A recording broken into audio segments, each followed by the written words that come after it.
तो चलिए आज बात करते हैं एक कोरियाई ड्रामा की जिसका जिक्र है हमारे पास आंसुओं की रानी या क्वीन ऑफ टीयर्स। कुछ लोग इसे मतलब एक प्रेम कहानी भी कह रहे हैं। हमारे पास ना इसकी एक बहुत छोटी सी समरी है, स्पॉइलर नहीं है बिल्कुल, बस कहानी की एक हल्की सी झलक। हाँ। और ये झलक काफी दिलचस्प है। कहानी एक बहुत अमीर मतलब पावरफुल महिला उत्तराधिकारी और उसके पति की है। और बताया ये गया है कि उनकी शादीशुदा जिंदगी पहले से ही थोड़ी मुश्किल में है, और फिर कहानी में एक ऐसा मोड़ आता है जो चीजों को और उलझा देता है, एक बड़ी चुनौती।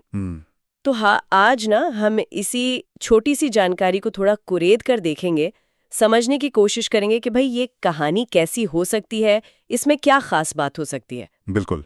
और इस समरी में जो बात मुझे एकदम से क्लिक की वो लाइन है कि जिंदगी उन्हें अकल्पनीय तरीकों से परखती है। ये शब्द अकल्पनीय है ना। हाँ बिल्कुल।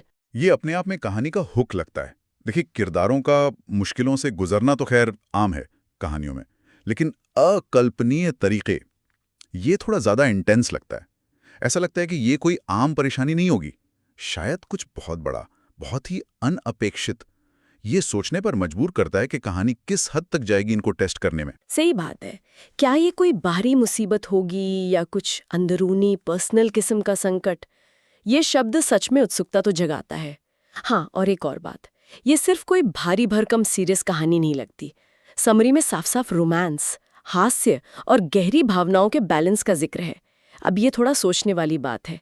एक तरफ आप कह रहे हैं अकल्पनीय परीक्षा, दूसरी तरफ ह्यूमर। ये कैसे साथ चलेगा? हाँ, ये एक अच्छा सवाल है। क्या ह्यूमर कहानी के सीरियस माहौल को हल्का करेगा, या फिर मतलब किरदारों के दर्द को और उभार देगा कॉन्ट्रास्ट से? ये बैलेंस बनाना थोड़ा ट्रिकी हो सकता है ना? बिल्कुल, बिल्कुल ट्रिकी हो सकता है। तो कहानी का जो बेसिक स्ट्रक्चर है वो तो साफ है।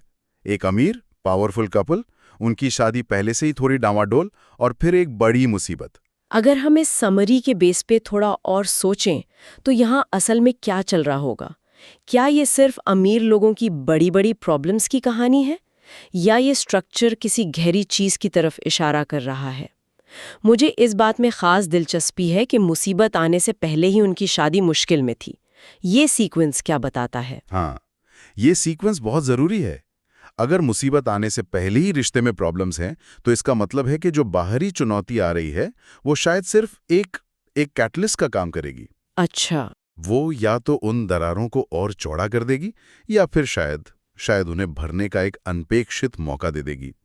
कहानी शायद सिर्फ उस बाहरी संकट से लड़ने के बारे में नहीं है, बल्कि इस बारे में ज्यादा है कि वो संकट उन्हें अपने अंदरूनी इश्यूज, अपनी आपसी समझ या उसकी कमी का सामना करने पर कैसे मजबूर करता है।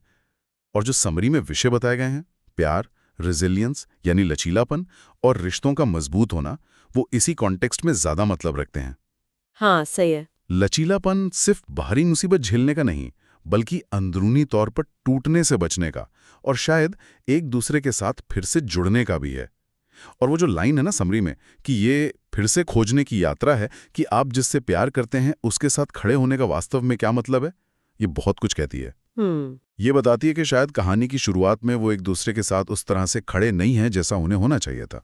शायद उनकी अमीरी, उनका स्टेटस, उनकी पावर ने उनके बीच एक दूरी बना दी है। या ये भी हो सकता है कि उनकी शादी की बुनियाद ही शायद प्यार के अलावा किसी और चीज पर टिकी हो। तो ये अकल्पनीय परीक्षा शायद उन बाहरी परतों को हटाने का काम करती है, और उन्हें ये देखने पर मजबूर करती है कि क्या उनके रिश्ते की कोर में वाकई कुछ बचाने लायक है या नहीं। ये सिर्फ प्रॉब्लम्स दिखाना नहीं, बल्कि एक इमोशनल रीडिस्कवरी जैसी लग रही है। हाँ बिल्कुल, एक भावनात्मक पुनर्खोज की प्रक्रिया। ठीक है, ये समझ आता है कि सीरियस सिचुएशन में प्यार और रेजिलियंस की बात हो, लेकिन फिर वही सवाल घूम फिर के आता है, ह्यूमर कहाँ फिट होता है? अकल्पनीय तरीकों से परीक्षा और गहरी भावनाएं, इसके साथ ह्यूमर का जिक्र थोड़ा अजीब नहीं लगता? क्या ये टोन को लेकर कंफ्यूजन पैदा नहीं करेगा? ये एक वाजिब सवाल है, लेकिन सोचिए, असल जिंदगी भी तो थोड़ी ऐसी ही होती है ना। हाँ, ये तो है। कितने ही मुश्किल हालात में हमें हंसी के हल्के फुल्के पल से ही तो हिम्मत मिलती है। शायद कहानी इसी रियलिटी को पकड़ने की कोशिश कर रही हो। ह्यूमर शायद टेंशन कम करने का एक तरीका हो सकता है, किरदारों के लिए भी और हम देखने वालों के लिए भी। अच्छा। या फिर जैसा आपने कहा, ये शायद आयरनी से पैदा हो सकता है। मतलब इतने अमीर और ताकतवर लोग ऐसी सिचुएशन में फंस गए जहां उनका पैसा, उनका रुतबा किसी काम नहीं आ रहा। ये भी एक तरह का डार्क ह्यूमर हो सकता है। ये मुमकिन है। और ये भी हो सकता है कि ह्यूमर मेन जोड़ी से ना आकर आसपास के किरदारों से आए, उनके दोस्त, फैमिली या जो स्टाफ वगैरह होते हैं। ये के ड्रामों में अक्सर होता है कि मेन कहानी की हैवीनेस को बैलेंस करने के लिए साइड किरदारों की हल्की फुल्की सब प्लॉट्स चलती रहती हैं। हाँ, ये तो देखा है। इससे कहानी को थोड़ी सांस लेने की जगह मिलती है। समरी इसे एक मार्मिक यात्रा यानी पोइंगेंट जर्नी कहती है। ये शब्द बताता है कि अनुभव मिला जुला होगा, आंसू भी होंगे और शायद मुस्कुराहटें भी। ये बैलेंस ही शायद कहानी को ज्यादा ह्यूमन और यादगार बना सकता है।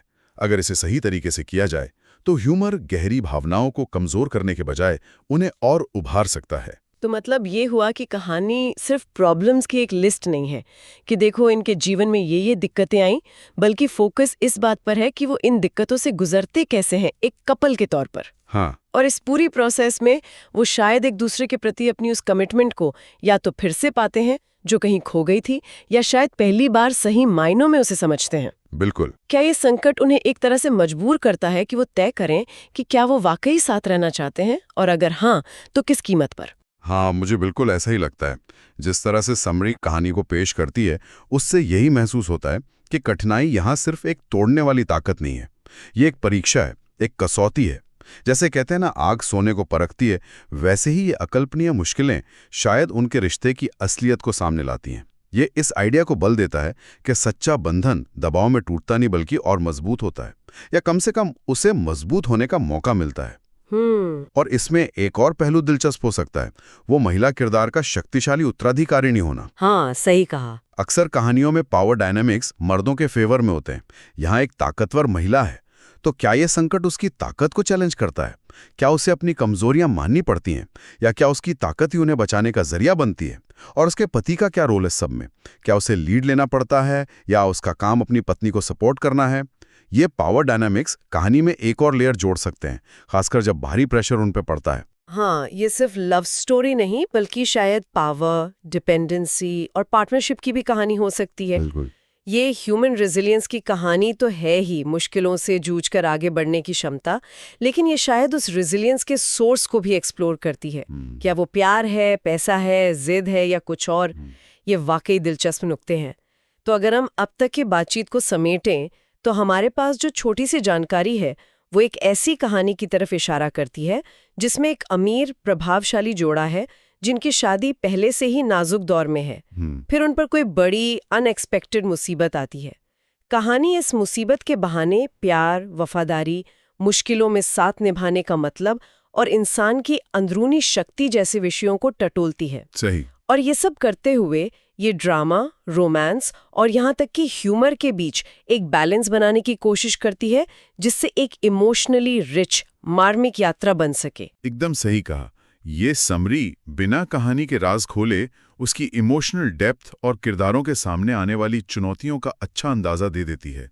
ये जानने की इच्छा जरूर पैदा होती है कि वो अकल्पनीय मुश्किलें आखिर हैं क्या, और ये जोड़ा जो पहले से ही एक दूसरे से कुछ हद तक कटावा सा लगता है, उनका सामना मिलकर कैसे करेगा? क्या वो करीब आएंगे या और दूर हो जाएंगे? सार इसी सवाल को हवा देता है। और ये वाकई कमाल की बात है कि एक छोटा सा पैराग्राफ इतनी उत्सुकता जगा सकता है। ये दिखाता है कि कहानी की बुनियाद में कितना दम हो सकता है। ये मुझे सोचने पर मजबूर करता है कि हम कहानियों की तरफ क्यों खिंचते हैं जो किरदारों को इतनी कठिन परीक्षाओं से गुजारती हैं। शायद हम उनमें अपनी जिंदगी की चुनौतियों का अक्स देखते हैं। हाँ, शायद। या शायद हम ये देखना चाहते हैं कि इंसान मुश्किल हालात में किस हद तक जा सकता है। बिल्कुल। और ये हमें उस आखिरी विचार पर लाता है जो इस समरी से उभरता है। ये जो बार बार जिक्र आता है कि जिंदगी उन्हें अकल्पनीय तरीकों से परखती है, ये एक बड़ा सवाल खड़ा करता है। सिर्फ इस कहानी के बारे में नहीं बल्कि आमतौर पर कहानियों के बारे में। वो कौन सी परीक्षाएं होती हैं जो किसी रिश्ते की, किसी इंसान की असली ताकत को सामने लाती हैं? क्या वो बाहरी खतरे होते हैं, जैसे कोई जानलेवा बीमारी या बिजनेस का डूब जाना या कोई दुश्मन? या वो अंदरूनी संघर्ष होते हैं, जैसे धोखा, कोई नैतिक दुविधा या पुराने जख्मों का फिर से खुल जाना?